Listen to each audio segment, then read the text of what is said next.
নমস্কাৰ, আপোনালোক সকলোকে প্ৰফুল্ল অসম ইউটিউব চেনেললৈ স্বাগতম জনাইছোঁ।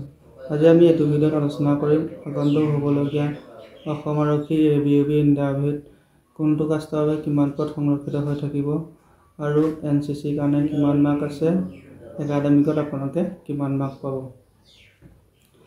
এতিয়া অসম আৰক্ষী ABUBত টোটেল পোষ্ট আছে ৩৯৪৫টা, UB কাৰণে পোষ্ট আছে ১৬৪৫টা আৰু AB কাৰণে পোষ্ট আছে ২৩টা। ইয়াত আপোনালোকৰ OBC MOBC কেণ্ডিডেটৰ কাৰণে ২৭% ৰিজাৰ্ভেশ্যন আছে।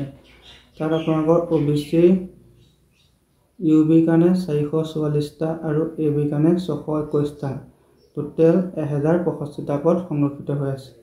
তো SC কাৰণে ৭% পদ সংৰক্ষিত হৈ আছে।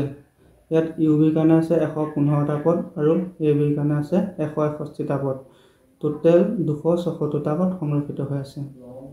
তাৰপিছত ST প্লেনৰ কাৰণে 10% পদ সংৰক্ষিত কৰা হৈছে।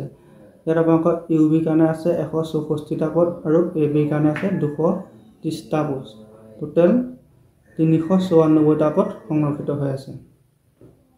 তাৰপিছত আহিলে ST হিলছৰ কাৰণে ৫% পদ সংৰক্ষিত হৈ আছে।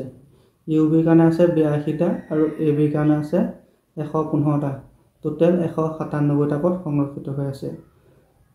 আৰু মিলিটাৰী এফেক্টেড এৰিয়া তাৰ কাৰণে ৮% পদ সংৰক্ষিত হৈ আছে। UB কাৰণে আছে ১৩১টা পদ আৰু AB কাৰণে আছে ১৮৪টা পদ, টোটেল ৩১৫টা পদ সংৰক্ষিত হৈ আছে। তাৰপিছত আহি গ'ল tea garden area. Tea garden এৰিয়াৰ কাৰণে ৩% পদ সংৰক্ষিত হৈ আছে। UB কাৰণে আছে ৪৯টা পদ আৰু AB কাৰণে আছে ৫৯টা পদ, টোটেল ১১৮টা পদ সংৰক্ষিত হৈ আছে। NDFB কাৰণে 2% পদ সংৰক্ষিত হৈ আছে। UB কাৰণে আছে ৩২টা আৰু AB কাৰণে আছে ৪৬টা, টোটেল ৭৮টা পদ সংৰক্ষিত হৈ আছে। হোমগাৰ্ড আৰু VDPৰ কাৰণে 1% পদ সংৰক্ষিত কৰি ৰখা হৈছে। UB কাৰণে আছে 16টা পদ আৰু AB কাৰণে আছে 23টা পদ, টোটেল 39টা পদ সংৰক্ষিত হৈ আছে। স্পেচিয়েল পুলিচ অফিচাৰৰ কাৰণে 1% পদ সংৰক্ষিত হৈ আছে। তাত UB কাৰণে আছে 16টা পদ আৰু AB কাৰণে আছে 23টা পদ, টোটেল 39টা পদ সংৰক্ষিত কৰি ৰখা হৈছে। স্পৰ্ট পাৰ্চন আৰু NCCৰ কাৰণে 1% পদ সংৰক্ষিত হৈ আছে।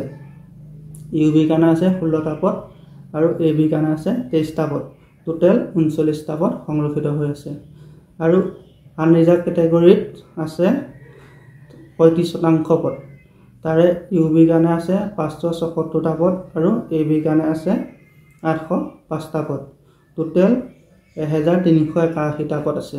গতিকে আমাৰ যিখিনি আনৰিজাৰ্ভ কেটেগৰীৰ কেণ্ডিডেট আছে তেওঁলোকে অলপ বেছি কষ্ট কৰিব লাগিব, কাৰণ আনৰিজাৰ্ভ কেটেগৰীত পদ বহুত কম আছে আৰু যিখিনি OBC MOBC ST SC তেওঁলোকে যিখিনি বেছি মাৰ্ক পাব সেইখিনি আমাৰ UR কেটেগৰীত সোমাই যাব।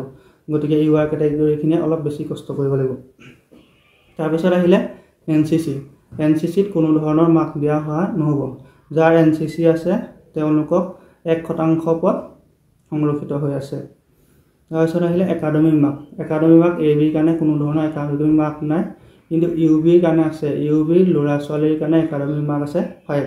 যদি আপোনালোকে হায়াৰ ছেকেণ্ডেৰীত বা 12ত যদি 45%ৰ পৰা 59.9% লাভ কৰিছে তেতিয়া আপোনালোকে 2 মাৰ্কছ লাভ কৰিব।